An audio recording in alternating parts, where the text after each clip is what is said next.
Assalamualaikum warahmatullahi wabarakatuh. Alhamdulillahirabbil alamin wa bihi nasta'in ala umuri dunya waddin. Wassalatu wassalamu ala asyrafil anbiya'i wal mursalin wa ala alihi wa sahbihi ajmain, amma ba'du.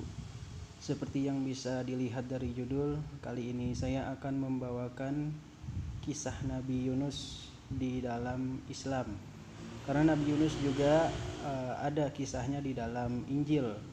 Kali ini saya akan mengkisahkan kisah Nabi Yunus menurut Islam di dalam Al-Quran.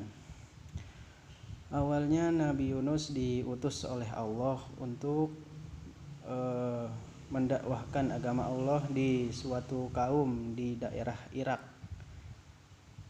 Namun dakwah Nabi Yunus ditolak oleh masyarakat di sana.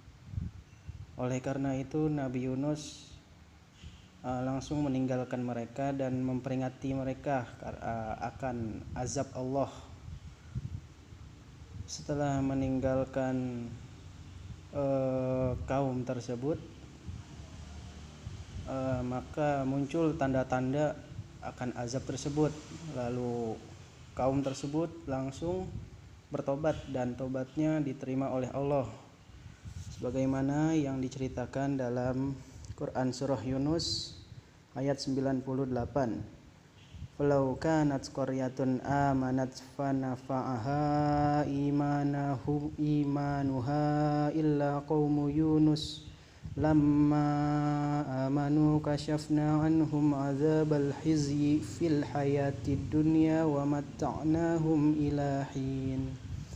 Artinya, mengapa tidak ada penduduk suatu negeri pun yang beriman, lalu imannya itu bermanfaat kepadanya selain kaum Yunus. Ketika kaum Yunus itu beriman, kami hilangkan dari mereka azab yang menghinakan dari kehidupan dunia, dan kami berikan kesempatan kepada mereka sampai waktu tertentu. Nah, kaum Nabi Yunus ini termasuk kaum yang beruntung, karena kaum-kaum Nabi terdahulu biasanya langsung diazab oleh Allah. Namun kaum Nabi Yunus masih bisa bertobat sebelum diazab. Nah, ceritanya Nabi Yunus setelah meninggalkan kaum tersebut, dia menemui lautan dan ingin menyeberanginya. Kisahnya ada di Quran surah As-Saffat ayat 138 sampai 148.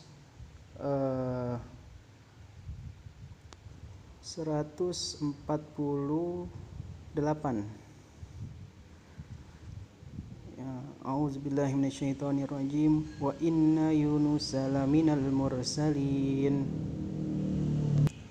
Dan sungguh Yunus benar-benar termasuk seorang rasul. Wa iz abaqa ilal fulkil mashhun. Ingatlah ketika dia lari ke kapal yang penuh dengan muatan. Nah, di sini Nabi Yunus setelah meninggalkan kaum tersebut, ia menemui laut dan ada kapal muatan di sana. Lalu Nabi Yunus ikut menumpang ke dalam kapal tersebut. Lalu ayat berikutnya, fasahama fakana minal mudhadin. Kemudian dia ikut diundi, ternyata dia termasuk orang yang kalah dalam undian. Nah, waktu di kapal terjadi badai besar, sampai-sampai kapalnya goyang. Lalu dibuat undian oleh awak-awak kru kapal. Nah, diundi yang pertama yang keluar nama Nabi Yunus. Begitu pula sampai ketiga kali. Akhirnya Nabi Yunus dilempar ke lautan. Lalu pada ayat berikutnya, faltaqamahul hutu wa huwa mulim. Maka dia ditelan oleh ikan besar dalam keadaan tercela. Nah, Nabi Yunus di sini Allah mewahyukan kepada seekor ikan besar untuk menelan Nabi Yunus tanpa mengoyak daging dan mematahkan tulang Nabi Yunus ke dalam perut ikan tersebut. Lalu pada ayat berikutnya, falaula annahu kana minal musabbihin, maka sekiranya dia tidak termasuk orang yang banyak berzikir atau bertasbih kepada Allah, la labitha fi batnihi ila yaumil mub'atsun, niscaya dia akan tetap tinggal di perut ikan itu sampai hari berbangkit. Nah, Nabi Yunus di dalam perut ikan tersebut bertasbih, berzikir kepada Allah agar diampuni dosanya. Dia menyesal, ingin bertaubat, dan taubatnya itu tasbihnya ada di dalam Quran surah Al-Anbiya ayat 47. Maksudnya 87. A'udzu billahi minasyaitonir rajim. Wa zannuni idz dhahaba mughadiban fa zanna an lan naqdir 'alaihi fanada fiz zulumati alla ilaha illa anta subhanaka inni kuntu minaz zalimin. Dan ingatlah Zunnun, Nabi Yusuf, ketika dia pergi ke dalam keadaan marah, lalu ia menyangka bahwa kami tidak akan menyulitkannya. Maka dia berdoa dalam keadaan yang sangat gelap, tiada Tuhan selain Engkau, Maha Suci Engkau, sungguh aku termasuk orang-orang yang zalim. Nah, Nabi Yunus di dalam perut ikan tersebut mengucap tasbih la ilaha illa anta subhana inni kuntu minaz zalimin sampai taubatnya diterima oleh Allah. Nah, di ayat Quran surah As-Saffah ayat 144, di situ dikatakan niscaya dia akan tetap tinggal di perut ikan itu sampai hari berbangkit. Nah,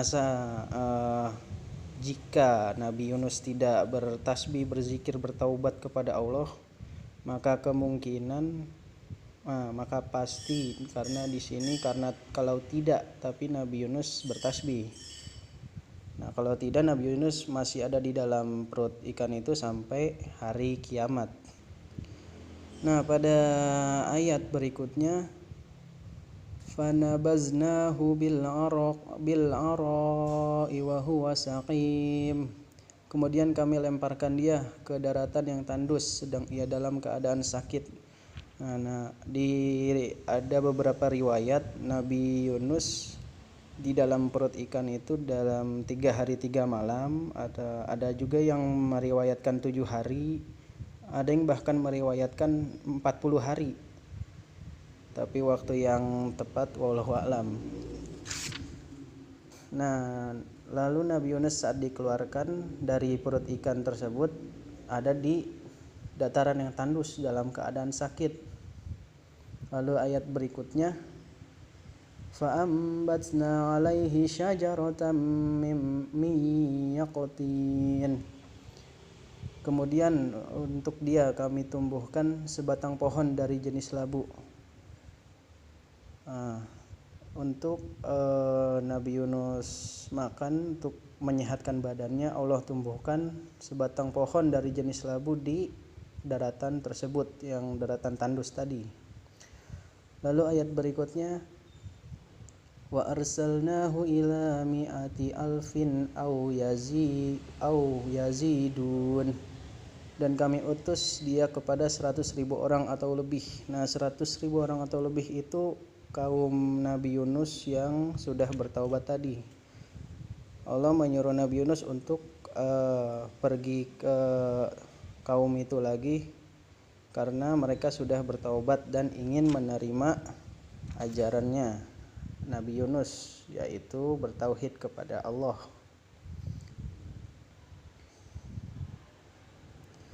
Lalu pada ayat berikutnya fa'amanu famatta'nahum ilahin, sesungguhnya mereka beriman, karena itu kami anugerahkan kenikmatan hidup kepada mereka hingga waktu tertentu.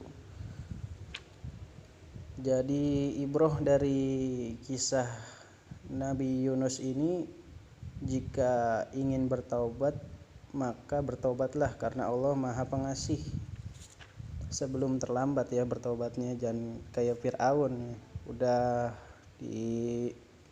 ujung tenggorokan nyawanya baru taubat. Sebelum datang azab bertaubat, maka taubatnya akan diterima oleh Allah. Nah, itu dah pelajaran yang dapat kita ambil dari salah satu pelajaran yang dapat kita ambil dari kisah Nabi Yunus ini. Baiklah, sekiranya itu saja, kurang lebihnya mohon maaf. Wassalamualaikum warahmatullahi wabarakatuh.